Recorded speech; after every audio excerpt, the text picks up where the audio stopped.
I just got back from the most robot-packed CES I've seen in my years covering the show.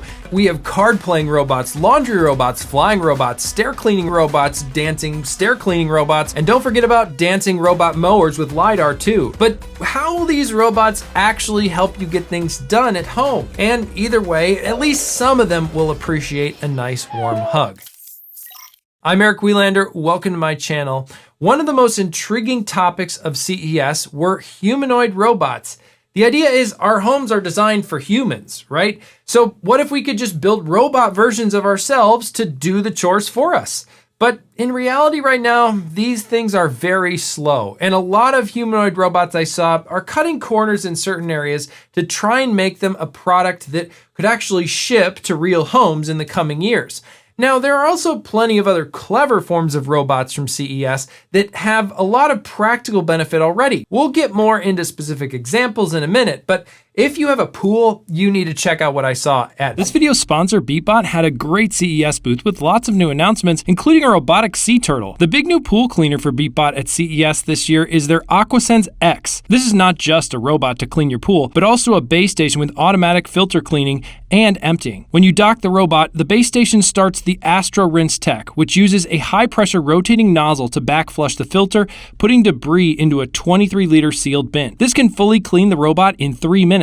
And the bin is rated to store over 3,000 medium-sized leaves before you need to empty it. The AquaSense X cleans the water's surface, floors, walls, and platforms, powered by Beatbot AI 2.0 and Hybrid Sense AI Vision. The robot can intelligently recognize 40 types of pool debris, optimizing the cleaning approach for each. The AquaSense X delivers 6,800 GPH of suction, has a 13,400 milliamp hour battery, and up to 10 hours of surface cleaning or 5 of floor and wall cleaning. These features all work together to intelligently clean pools up to 3,875 square feet. The AquaSense X will cost $4,250, and you can pre-order one with a $250 deposit, which includes a 4-year full unit replacement warranty. If you don't need all the features of the AquaSense X, Beatbot's new Sora 70 is a great new option. It can clean the surface, walls, floor, and platforms as well, and includes Beatbot's Jet Pulse technology, which jets the pool water debris, pushing it into your collection bins. Like the AquaSense X, Beatbot Sora 70 has smart surface parking for easy pickup from the pool. Probably the coolest part of the booth to me was Beatbot's robo-turtle concept dubbed Turtini. This is a prototype robot for monitoring water quality and collecting real-time data in the wild with minimal impact on surrounding sea life. This could be much more efficient and consistent than manual water sample collection. It really swims like a sea turtle and is guided by 2 cameras on the device. They had some fun demos of the camera responding to gestures along with seeing the turtle swim. To find out more about Beatbot's latest announcements and pre-order, check out the links at the top of the description. As they say, nothing beats a Beatbot. SwitchBot had the humanoid Onero H1. Now, this is from their partner company, One Robotics, and they had demos of it trying to fold laundry and putting laundry in a washing machine. I'm a little skeptical. It was pretty slow at doing any of those jobs. It definitely looked cool, and it's an exciting development, but it's just not there yet. The SwitchBot also had their AceMate tennis robot, which I checked out at IFA. I'll leave a link to that video in the description below. Another humanoid robot that got a lot of headlines is LG's CLOiD. This is designed to do various household tasks like folding laundry. And of course, LG, unlike SwitchBot, makes the washing machines and dryers, so they made ones with motorized doors, which then the robot doesn't have to worry about opening or closing that door. Either way though, I just think it's very futuristic. LG has this idea of it's gonna be a zero labor home where just everything will be taken care of for you by these robots. I'll believe it when I see it. Now, Sharpa is a robotics company that had a lot of cool examples, especially when it comes to robotic hands. And while I'm not programming robots myself, they did have a bunch of new updates for developers around programming their tech to do different jobs. And they had some really cool examples of how their precision hand technology can work really well with things like playing cards or making a pinwheel. And they also highlighted how their robots can handle a bunch of different sequential instructions to do something fancy like making a pinwheel, or they called it a windmill in their demo.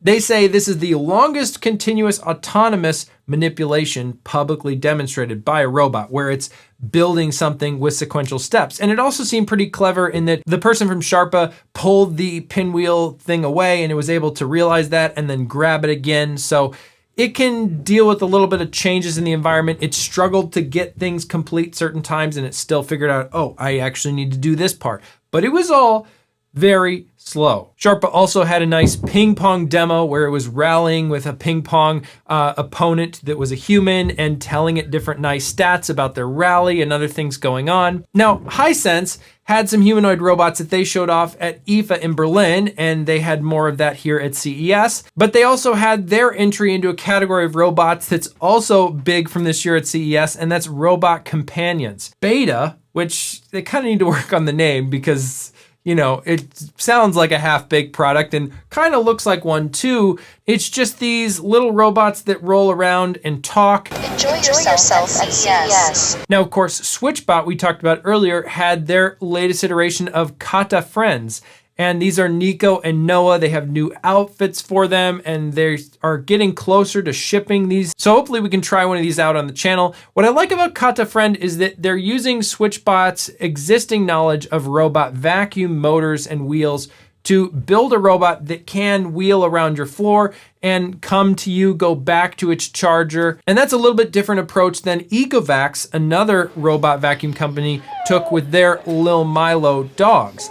These have screens for eyes and are just cuddly, lovable little stuffed dogs. And these like to be petted and will react nicely when you pet them or hug them, but they can't actually move anywhere. You need to put the Lil Milo dog on its dog bed to recharge it. So not really like a robotic dog that I'm sure you've seen from previous years at CES, but just a nice little companion pet.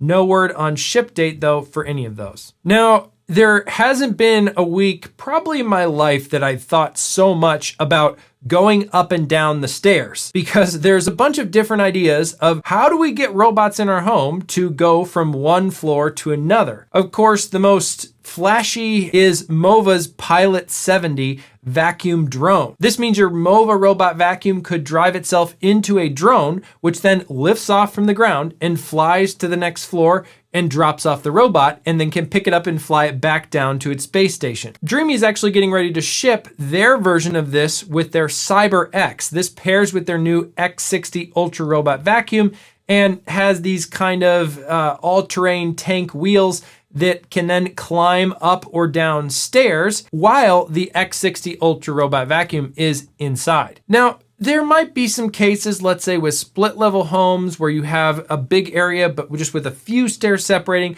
where one of these things might be handy. But one of the challenges is you're quickly spending the cost of another robot vacuum or more to get one of these devices that takes your single robot vacuum between floors. Maybe you benefit from the simplicity of only having one robot vacuum to do maintenance on, although these things probably will take some maintenance too. So I think Roborock's concept might actually be better if you're looking for something to navigate stairs, and that's their new Saros Rover. This allows you to climb and clean the stairs at the same time. So you get the added benefit of getting your stairs vacuumed. It has a really clever design where these legs kind of lift the robot up. And I think it's the most practical concept for building a robot like this for your home. Now, all of that is really flashy though, but probably not something you'll actually buy. But there are a number of robot vacuum updates from CES that are the ones that I think you should really consider if you're in the market for a new robot vacuum. At Roborock's booth, they had the Saros 20.